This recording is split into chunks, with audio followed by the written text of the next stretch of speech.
In the mid-market C-suite, we treat an empty calendar slot as a failure. We brag about being slammed, flat out, and booked solid. We view a schedule operating at maximum capacity as a badge of honor, but relying on maximum utilization is a dangerous default for leadership. There is an operational paradox at play.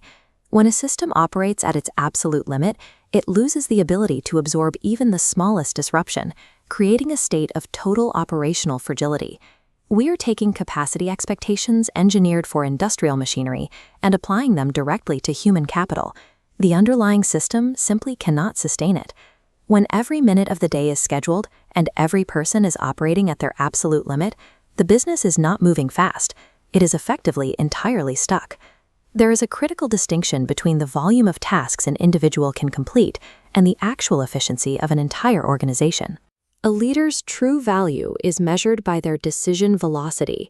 It is the speed at which their team can secure direction and move forward, regardless of how dense the executive's daily agenda might be. When an executive operates at maximum personal capacity, a mechanical breakdown occurs. They shift from being a facilitator of work to the primary bottleneck. A minor delay in a single 30-minute meeting cascades downward. If you are unavailable, the decisions your team needs to proceed are stalled, freezing the workflow of multiple dependent departments. High-velocity organizations build structural margins into their days to absorb these daily requests. Stagnant organizations book themselves solid and force critical work to wait in line. Maximum calendar density does not accelerate output. It actively destroys an organization's ability to execute on its most critical strategic goals. To understand exactly why this happens, we have to look at systems engineering and a metric called queue time. This is the exact duration a piece of work sits idle, waiting to be addressed. This graph maps the direct relationship between system utilization and wait time. When operations run at lower capacities, the system absorbs tasks immediately. The wait time remains completely flat near zero, and work flows smoothly. But there is a mathematical failure point. As utilization crosses the 85% threshold, minor delays begin to multiply exponentially. Operating with zero structural slack guarantees that any minor variance will trigger systemic gridlock, making delivery schedules mathematically impossible to uphold. We can model this 100% capacity business as a two-lane highway. To save money, engineers designed it explicitly without shoulders, exit ramps, or merge lanes. Under perfect ideal conditions, this zero-slack design appears highly cost-efficient. The traffic moves forward in perfectly synchronized speed. Then, a single minor anomaly is introduced into the perfect system, a flat tire. Because there is no bypass lane, an uncontrollable backward cascade occurs immediately. A localized 30-second problem mutates into a massive system-wide failure, creating a 4-hour backup. Designing an organization for maximum capacity is indistinguishable from engineering it for guaranteed catastrophic failure at the very first disruption. Running a business without structural slack carries a strictly quantifiable financial penalty, known as the friction tax. This visual represents the cost of an overutilized workforce. Data shows that mid-market firms lose up to 7.5% of their total payroll to this specific operational trap. That tax is paid in the form of shadow work.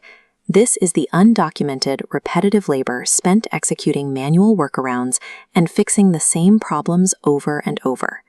These internal fires repeat endlessly because the team is entirely consumed by handling the immediate crisis. Nobody has the margin to pause and build a permanent extinguisher. This lack of systemic bandwidth forces highly paid executives down into the weeds, spending their time on low-value, reactive triage. We call this phenomenon strategic gravity. It is the mechanical weight of daily firefighting that consistently redirects leadership from long-term innovation back into ground-level operations. You can fund strategic initiatives all year, but they will always crash into the reality of ground operations until the root cause of this shadow work is eradicated. The solution requires engineering a resilient organization by actively constructing a structural third lane. This is a comprehensive 3-step blueprint that C-suite leaders can use to restructure their operating models. Executive Action 1 is systematically mandating an 85% schedule capacity across all departments. This 15% slack is not permitted downtime. It is the explicit mathematical margin required to handle business variance and build organizational resilience. Executive Action 2 requires appointing a dedicated innovation owner.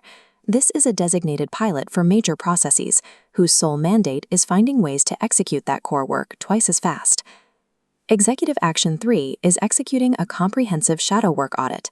This is a review to identify and destroy process fiction, the standard operating procedures that exist on paper but everyone ignores in practice. Actual process innovation cannot occur in the margins of a slammed calendar. It requires dedicated, protected white space to take root. Efficiency is an appropriate goal for machinery, but throughput is the required metric for a business.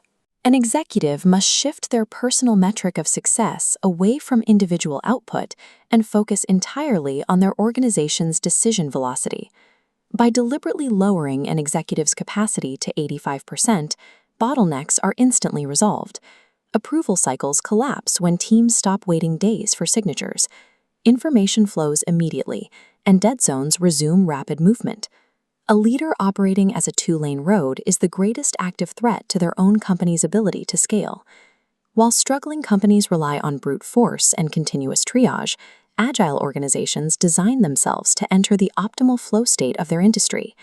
The businesses that dominate will be the ones that abandon the badge of busyness. They built structural agility while their competitors remained hopelessly stuck in the